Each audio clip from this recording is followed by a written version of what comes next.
Om Shanti. Good morning. आज 4 दिसंबर सोमवार का दिन। बहुत अलौकिक शांति, सुख, चैन का अनुभव हो रहा है। आज मेरा टॉपिक है बेचैनी। आज हम जिस दुनिया में हम रह रहे हैं, ये मुझे लगता है एक बेचैनी की दुनिया है। चैन कहीं भी नहीं है। चाहे आप किसी भी शहर में चले जाओ, किसी भी गांव में चले जाओ, एक बेचैनी का दौर है। हर आत्मा बेचैन है। जिसके पास कम पैसे हैं वो ज़्यादा पैसे पाने के लिए बेचैन है। जिसके पास ज़्यादा पैसे हैं वो उससे कोई छीन न ले, इस डर से बेचैन है। तो चैन कहीं भी नहीं है। और चैन का पता भी किसी को नहीं पता है कि चैन मिलेगा कहाँ। आज मैं आपको चैन का पता भी बताऊंगा और बेचैनी का जो मूल कारण है वो भी आपको बताऊंगा, जिससे बेचैनी भी ख़त्म हो जाए और चैन भी मिले। बेचैनी हो रही है अज्ञानता की वजह से, सत्य को ना जानने की वजह से, गलत चीज़ों के पीछे भागने से, गलत तरीके से जीने से, गलत आदतों से। और चैन मिलेगा आत्म स्वरूप में स्थित होने से, परमात्मा पिता शिव के साथ योग लगाने से असली चैन की प्राप्ति होगी।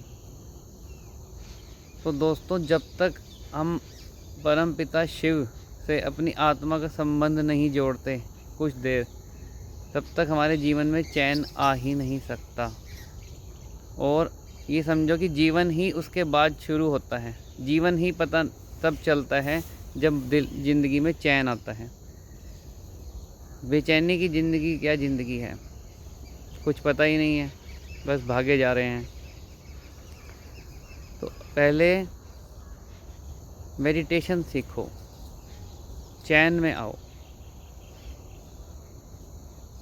अब आज का दौर ऐसा आ गया है कि हमें नई टेक्नोलॉजी को भी साथ लेकर चलना है, और पुराने लोग जो थे उनके गुणों को भी हमने भूलना नहीं है। क्योंकि कई लोग क्या करते हैं, पुरानों को छोड़ देते हैं कि नई टेक्नोलॉजी के बीच के साथ ही चल रहे हैं, तो वो फेल हो जाएंगे ज़िंदगी में। और जो खाली पुराने ही पन में चल रहे हैं और नई टेक्नोलॉजी को भी नहीं लेके चल रहे, वो भी कोई ज़्यादा सक्सेस नहीं हो पाएंगे। तो हमने दोनों को लेकर चलना है। जैसे कई लोग स्पीच में, मोबाइल में मैं कई स्पीच सुनता हूँ और वो कह देते हैं कि आपको मोबाइल नहीं चलाना चाहिए, मोबाइल बड़ा नुकसानकारक है। लेकिन ये बात भी वो मोबाइल के ज़रिए ही बता रहे हैं। तो कुछ ऐसी बातें जो हमें सुनने को मिलेंगी जिससे हमारी आत्म उन्नति हो, क्योंकि आज समय नहीं है तो मोबाइल ही है हमारे पास, मोबाइल से ही सब कुछ हो रहा है। तो इसको हम गलत नहीं कह सकते, ये हमें हमारे मंजिल तक पहुंचाएगा। लेकिन अगर हम फालतू की चीज़ें ना देखें इसमें, अपने आत्मा की उन्नति की, गुणों की चीज़ें देखें इसमें। मेडिटेशन भी इससे सीख सकते हैं। हर काम मोबाइल पे हो रहा है आज, तो मोबाइल को गलत नहीं कहा जा सकता। इसका गलत इस्तेमाल अगर हम करेंगे तो मोबाइल गलत होगा, नहीं तो मोबाइल कोई गलत नहीं है। इसमें आपके लिए सब रास्ते इसके अंदर से निकलेंगे। और पुराने व्यक्तियों में जो गुण थे और शक्तियाँ थी वो आज हमारे में नहीं हैं, तो उनको भी नहीं हमें छोड़ना है, उनके गुणों को ध्यान रखना है।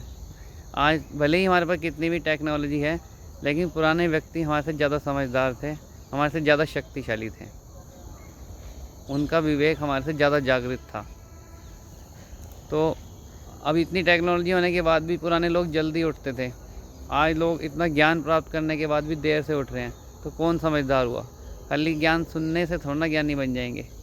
तो प्रैक्टिकल था पुराने लोगों का, भले चाहे वो उनके पास ज्ञान सुनने वाला कम था, लेकिन जीवन ज्ञानी था। तो हमें पुराने लोगों के गुणों को और नई टेक्नोलॉजी को साथ लेकर चलना है।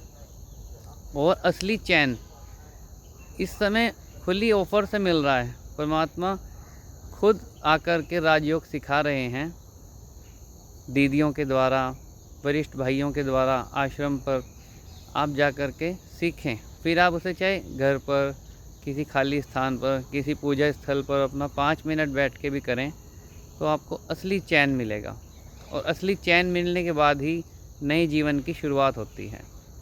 फिर पता लगता है कि इंसान का जीवन है क्या और हम कैसे जी रहे हैं, कितना रॉयल था और हम रॉयल चीज़ को कैसे वेस्ट कर रहे हैं। तो यही आपसे गुजारिश है कि पहले असली चैन को प्राप्त करो, फिर चाहे आप जो कर रहे हो वही करते रहना, लेकिन उस चैन के साथ जियो। ओम शांति।